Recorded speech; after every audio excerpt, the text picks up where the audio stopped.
one of the greatest legacies of Nalanda is the interdisciplinary approach to learning, where metaphysics of Sunyata informs the mathematics of Sunya, where mathematics informs astronomy, where chemistry informs medicine. So you have lots of interdisciplinary seeking of knowledge and knowledge at Nalanda, sharing, right? and knowledge building and sharing. Hello, this is StratNews Global. You are on The Gist, and I'm Tripti Nath.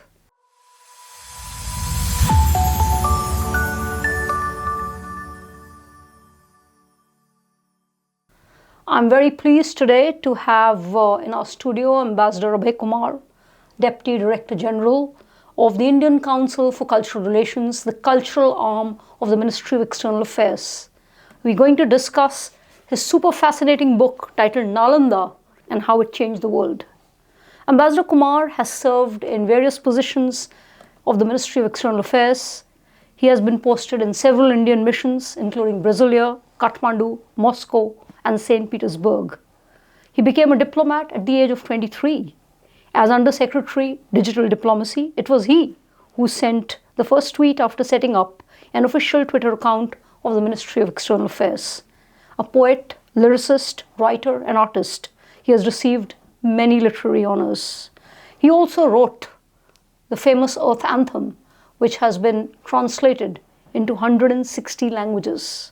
So, Ambassador Kumar, welcome to StratNews Studio once again. Thank you so much for finding the time. I understand you flew in directly from Bhubaneswar. We feel very flattered. I bought your book yesterday, and these flags tell you that I have really slogged on your book. Thank you. Deservingly so. So, can I ask you a few questions that were always troubling my mind from the time I first read about Nalanda in my English or Hindi textbook that I don't remember, but I still have very vivid memories of that chapter we had, and I always wanted to know why the university became what it became, you know, and I really felt sad about it. So as somebody born and raised in Nalanda district, I gathered from your book that you began exploring the ruins of Nalanda, Mahavihara, as early as your school days. And so what attracted you to Nalanda University, and what attracted you to write this book? First of all, I am from Nalanda, so it's sort of my heritage, you know, it's where I belong to. And I felt that there is not enough material available about Nalanda at one place, which can give a comprehensive picture of Nalanda.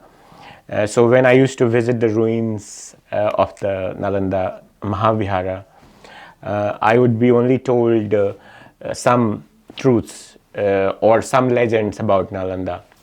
For example, you know, the library was 9 stories tall, and there were millions of manuscripts there, and so on.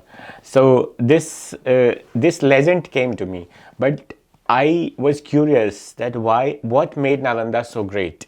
Why would be such a huge library? Swensang writes that 10,000 students or monks studied there at one point of time when he visited India. Another Chinese traveler, Itzing, he says that more than 3,000 monks studied there. So I was wondering what was the exact number, who taught there, who studied there, and so on. So these curiosities came naturally to my mind, and being from Nalanda, I wanted to tell Nalanda's true story, the historical, factual historical narrative, what exactly happened there. So that's why I started writing this book about 2 years ago, and the book is here now. So you touched upon the legacy of Nalanda just now while we were talking, but I would like you to expand on this and tell us the huge, enormous legacy of Nalanda, which was considered the greatest university globally for 700 years, which is no mean accomplishment. And I understand that among some of the great luminaries of Nalanda were Aryabhatta, the father of Indian mathematics. Tell us more about such scholars and the glory of Nalanda. Well, so in this book, I have documented the lives of more than 24 great masters of Nalanda. For example, from Nagarjuna to Dhyanabhadra. Nagarjuna from 1st century AD to Dhyanabhadra in the early 14th century AD. So almost 1400 years of continuous journey of Nalanda, not merely 700 years, which is its period of Mahavihara or a university, but Nalanda is much more ancient. Actually, Nalanda is Buddha himself, Mahavira. They all frequented Nalanda because Nalanda was a blessed place. It was blessed by the Naga, and that's why it's one of its name is also Nagananda, or a place where a place of happiness, for a place of bliss for the Nagas. And that's why you see the cover of the book, a serpent, cover, which reflects the serpent cult in Magad. And also the lotus flowers. So Nalanda, as per Swensang, as per legend, Nalanda was a snake and who used to live in the pond which was full of lotus flowers, and this pond was among the mango groves, and where Buddha spent lots of time giving his sermons. Not only Buddha, but other great philosophers like Mahavira. He also decided to, choose the place of his nirvana very close to Nalanda in Pavapuri. So Nalanda is a very sacred place since ancient times. And what happens that during Buddha's time, his two key chief disciples, Shariputra and Mogglayana, they both come from Nalanda. So these are the two disciples who play a major role in the history of Buddhism. So Shariputra was born in Nalanda, so was Mogglayana, and they both go to Rajgriha for seeking enlightenment, and they come across Buddha. So when they come across Buddha, they were disciples of another philosopher, Sanjay, and when they come across Buddha, they take 500 followers of Sanjay and go and become disciples of Buddha. And Buddha rewards them by making them chief disciples. So Shariputra is the first chief disciple and Mogglayana is the second chief disciple, male chief disciples. So, and 300 years later, when Emperor Ashok, he adopts Buddhism, and then he goes to Rajgriha, the first capital of Magad, from Patliputra, where the capital has shifted. He goes to Nalanda as well, and erects a stupa for Shariputra. And today, when you look at the ruins of Nalanda Mahavihara, the largest structure you see is not, which we were told is the library, the great library, Sutra library of Nalanda. It's not the library of Nalanda, but it's the stupa of Shariputra, which became the nucleus for the development of the whole Mahavihara. And that's even today the largest structure, which began as a stupa during Ashoka's time, Mauryan period, which have been found by archaeological excavations, but it was built over 7 successive dynasties over centuries, and it turned into a chaitya or a temple, and it exactly looked like the Mahabodhi temple you see today. So, and this architectural form is one of the major legacies of Nalanda, the Panchayatana. It's known as Panchayatana architectural form, where you have a central shrine and surrounded by 4 shrines on the 4 corners. So this was very high. I mean, even today, the ruins you look at, the ruins of Nalanda, of that Chaitya number 3 is very high, but in its heyday, in its entirety, it was very, very high. So that's the nucleus for the development of Nalanda Mahavihara. 300 years later, from Ashoka, you have Nagarjuna, whom so Ashoka could be considered the founder of of the vihara at Nalanda. So beginning the education there, because apart from establishing a stupa, he also established a vihara. Where Abhidharma, Buddhist Abhidharma was taught. And 300 years later, you have the arrival of Nagarjuna. He comes from South India, and he's the person who can be considered as the one who gives the philosophical foundation to Nalanda with his philosophy called Madhyamika or Sunyata. So, in his book Madhyamika Mula Karika, he explains what is the philosophy of Sunyata, which he attributes to Bodhisattva Avalokiteshvara giving to Shariputra in Rajgraha, the Gridkud Parvat, 600 years before his time. So that's from Nagarjuna's time. You have a lineage of great scholars who contributed to the rise of Nalanda as a great university. And I have written about their lives, short descriptions. They include Aryadeva, the great disciple of Nagarjuna. We have the Asanga, the founder of the Yogacara school, for which Xuanzang came to Nalanda. He came to study Yogacara. And it's founded by Asanga, who is actually from north west of India. And his most important work, Asanga's most important work, is called Yogacara Bhumi. And it is still widely studied in China, where it is known as Yogacara Bhumi Shastra. So we have then Vasubandhu. Vasubandhu was a cousin of Asanga. Both of them are great philosophers in Buddhism. We have Buddha Palita, Aryabhat. Aryabhat, you are aware of the contributions of Aryabhat, Zero. So Nalanda, one of the greatest legacies of Nalanda is the interdisciplinary approach to learning, where metaphysics of Sunyata informs the mathematics of Sunya, where mathematics informs astronomy, where chemistry informs medicine. So you have lots of interdisciplinary seeking of knowledge at Nalanda, and knowledge building and sharing. So among other great luminaries are Dinanaga. Dinanaga is a great logician who has done huge contributions in terms of logic. And we have Chandrakirti and so on, Dharmapala, Silabhadra, who was the head of the university when Xuanzang visited. And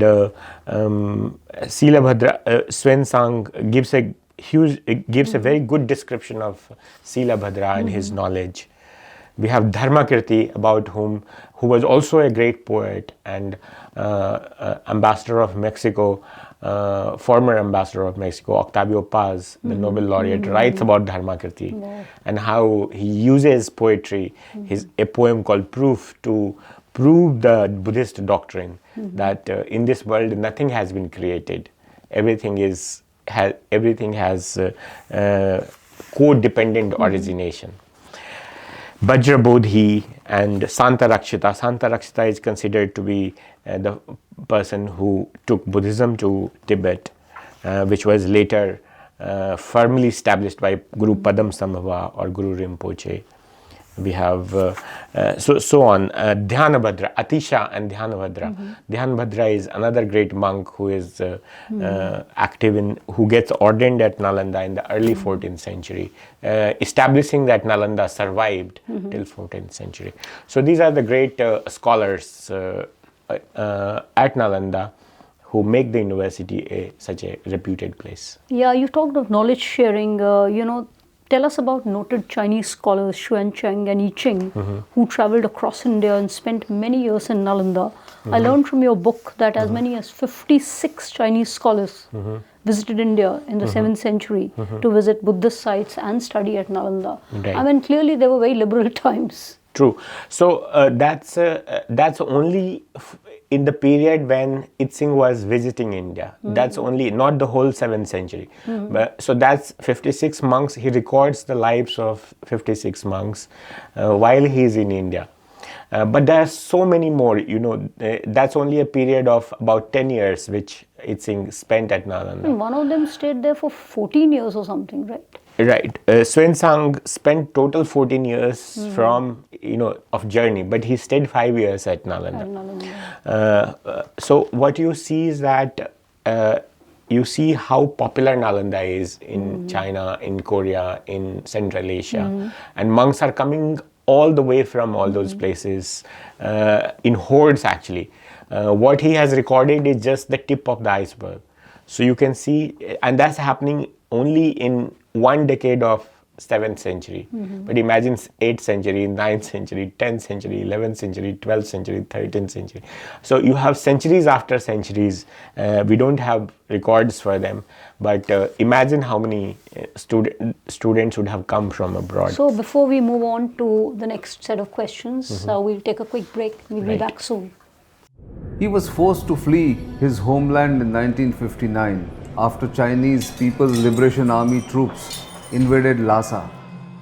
Since then, the Dalai Lama, one of the best known faces in the world, has made India his home, preaching ahimsa and oneness of humanity, making Buddhist philosophy popular across the globe.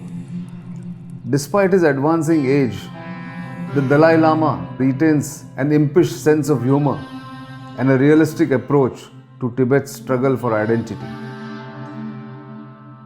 In this interview with StratNews Global, he talks about the importance of the Nalanda philosophy of Buddhism, being India's longest serving guest, and approach to Tibet's struggle for identity. So in your book, Ambassador Kumar, you've mentioned how Bakhtiyar Khalji and his troops attacked and looted Nalanda. And later, Nalanda was also attacked by the troops of the Turkish military commander. You have written poems about the raid and rise of Nalanda. Could you recite your poem on the rise of Nalanda, since you've compared it to the Phoenix? Right. So see, the raid by Bakhtiyar Khalji, there is no direct evidence of historical evidence of Bakhtiyar Khalji going to Nalanda and destroying it or raiding it. But there is a circumstantial evidence, which is he destroyed a monastery which is just located 10 kilometers away from Nalanda, the great monastery of Odantpuri.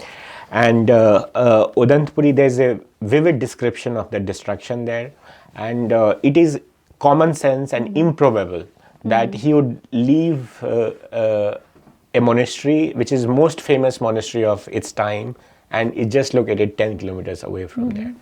But despite whatever happened, there are also eyewitness accounts 40 years later by a Tibetan monk, Dharma Swami, which tells that the military commander who was stationed at Odantpuri or Bihar Sharif, he was, along with his troops, he was raiding Nalanda continuously.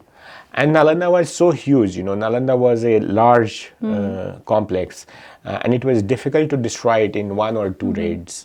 So there is an eyewitness account to that. But Nalanda never died in a way. You see, even in 14th century, you have a monk called Dhyanabhadra who is ordained at Nalanda. So Nalanda continued to function not in its full-fledged way, but in a small way, and up to 14th century. And then we have a continuity of Nalanda in Tibet, where in 15th century, Phenpo Nalendra gets founded. And now in 1950, we had in India itself Nav Nalanda Mahavihara, which was founded by the first president of India. And in 2006, Dr. APJ Abdul Kalam proposed, then President of India, in Bihar Assembly in his address, the idea of reviving the Nalanda University, Nalanda Mahavihara. And the idea was supported by the East Asian Summit at the East Asian Right. Summit.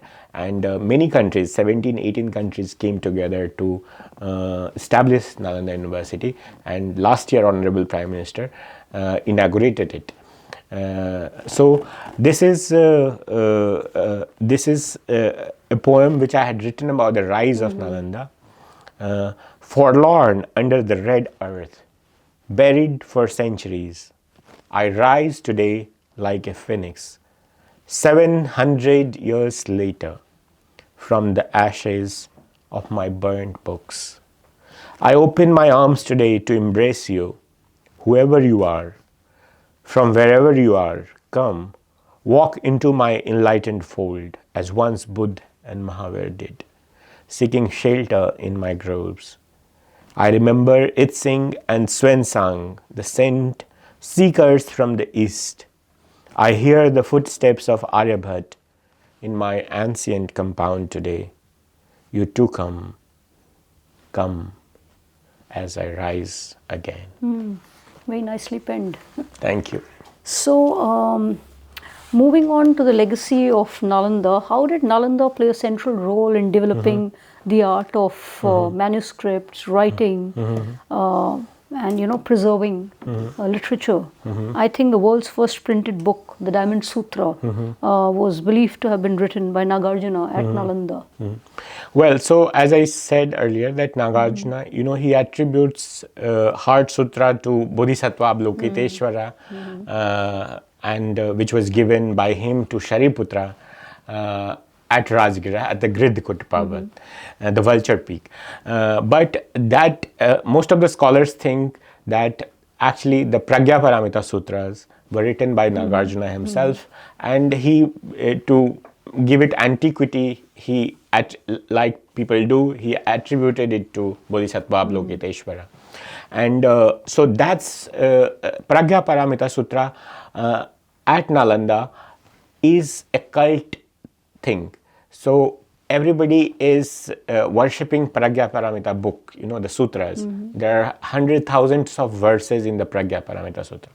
And the Hridaya Pragya Paramita Sutra is the core of the Pragya Paramita Sutra, where the philosophy of Sunyata, from where the philosophy of Sunyata comes, which begins with Rupam Sunyata, Sunyatava Rupam in Sanskrit, and which means form is emptiness, and emptiness itself is the form. So that's what happens at Nalanda. And later on, the Pragya Paramita becomes such a cult thing that people start making, because it's difficult to remember everything, and people start making manuscripts. So they start making, on the palm leaves, they make with illustrations. So you have artists painting bodhisattvas and Buddha and so on, and lives of Buddha, and you have the written text on the palm leaves. And in the 8th, 9th century, in China actually, you have for the first time a book is printed, not manuscript but a printed book.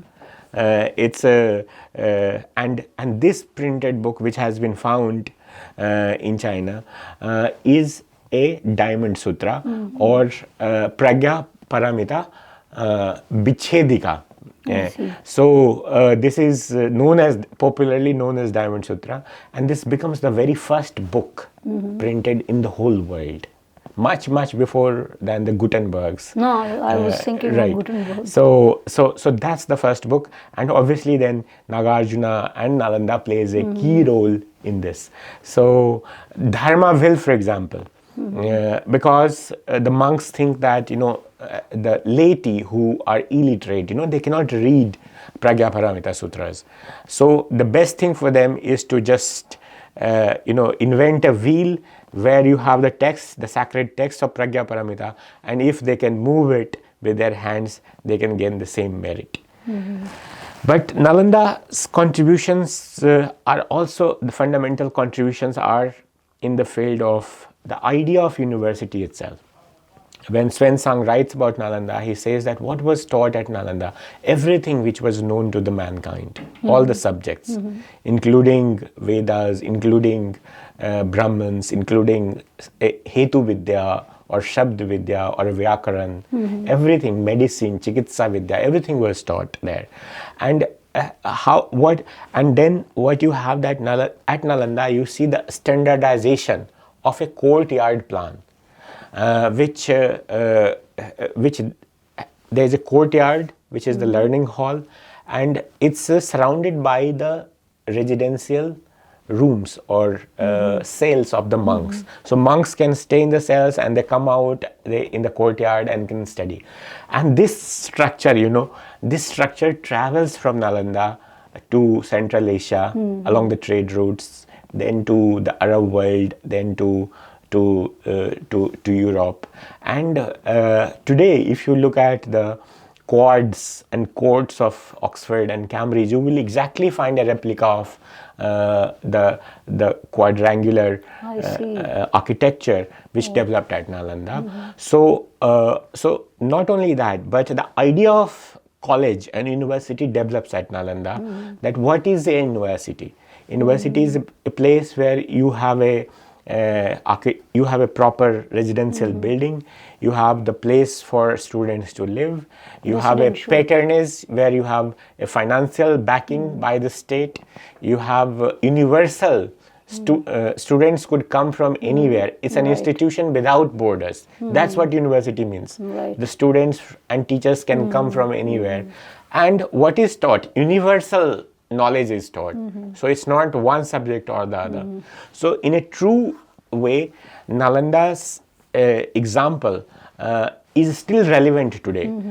And there are I would give you some examples of what even today the universities across the world can learn from Nalanda model of education. Yeah, I was about to come to that. Yes. So Nalanda was the first institution. It was built to push the boundaries of knowledge.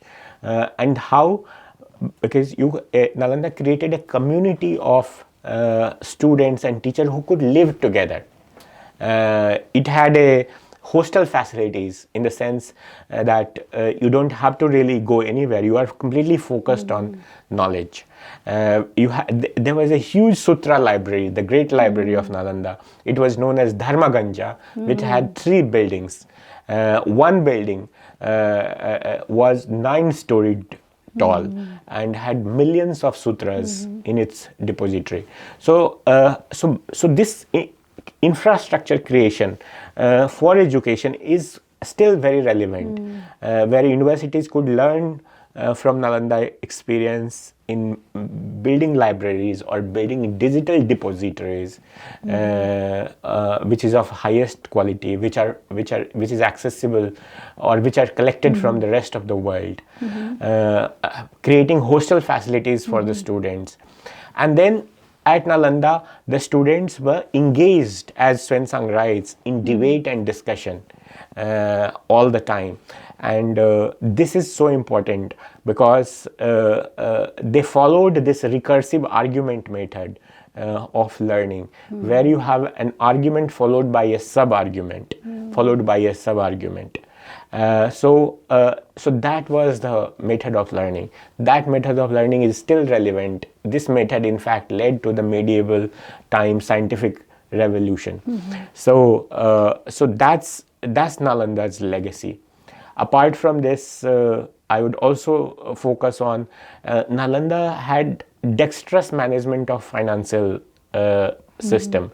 It was because of the patronization it received from the royal the courts, from the rich merchants, from philanthropy, so that could be a model even today for the universities to increase the spending on education. So the recommended amount to be spent on education is 6% of GDP, and we are far from there to get that kind of spending on education. And Nalanda gives an example that how can education should be treated as a public good, because Nalanda had also this that the monks there studied not for jobs, They studied for knowledge, and that's why they were able to excel. Nalanda was also the first experiment in internationalization of education.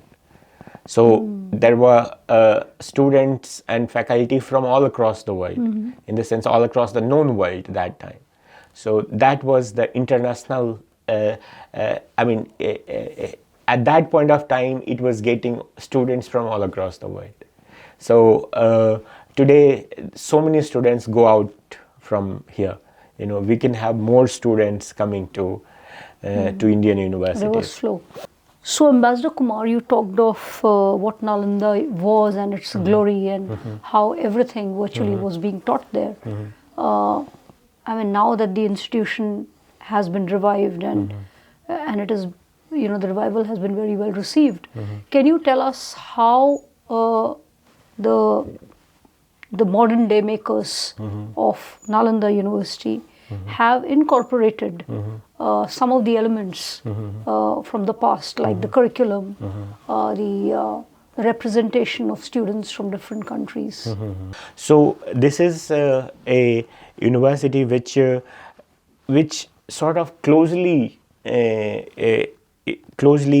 remembers the spirit of Nalanda, and as far as I remember, it has a large number of foreign students, in fact, today, and from far many countries than the ancient Nalanda had. So it's truly trying to revive the spirit of Nalanda, and it was inaugurated last year, in fact, by Honorable Prime Minister Shri Narendra Modi ji. And during the inauguration, the ambassadors of 17 countries were present.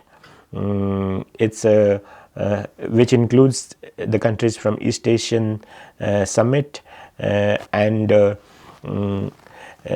as well as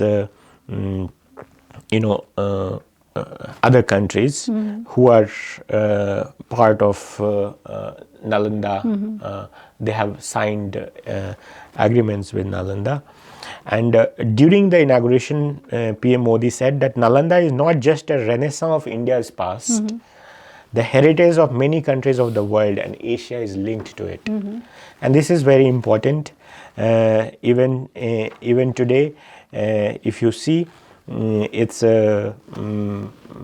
has a very international character. I think the total number of it only gives, there is no undergraduation there. It's undergraduate studies, it's postgraduate studies, and its total capacity is 400 students actually at this moment. The annual intake. Yes, and I think they are already running on full capacity. So I was, this brings me to the last question, Ambassador Kumar. I was going through your book, and you mentioned here that something that I didn't know about, like you said, medicine practice at Nalanda greatly impacted the medical tradition of East Asia, especially China, including advanced ophthalmology, just practiced at Nalanda. And then you say that it was the best practices in medicine there were also adopted and embraced in Tibet, Nepal, China, Korea, Japan, Mongolia, and many parts of the world. So what is the current day curriculum like, if you could give us some idea, since you've been there many times? So Nalanda had advanced ophthalmological studies because monks had to study the texts. And Xuanzang, Itzing and Amoga Bajra, they copied many texts related to medicine at Nalanda and introduced them to the Tang China. And these texts mention common eye diseases, type of cataracts, pre-surgery caution and care, choosing the day and time of surgery, kind of needles, surgeon and use of needles, post-operation bandage, treatment and care. In China, the royal records of the Sui dynasty informs those methods of eye care, treatments to cure diseases related to eyes, and surgeries were introduced to China by the Bodhisattva Nagarjuna. So you see how advanced it was, ophthalmology was, which was being practiced at Nalanda, which includes surgery and all kind of. So right now at this moment, the medicine is not taught at the New Nalanda University, but this contribution of Nalanda is also apart from its huge contribution in public health, because Nalanda in a way pioneered public health. So it was the facilities, the medical facilities which were available at the Mahavihara, but also for the laity or the common people who lived in the villages surrounding Nalanda, and they were treated at the university of various diseases. Nalanda made use of myrobalan or haritaki, for treatment of the most of the ailment. It's a herb actually.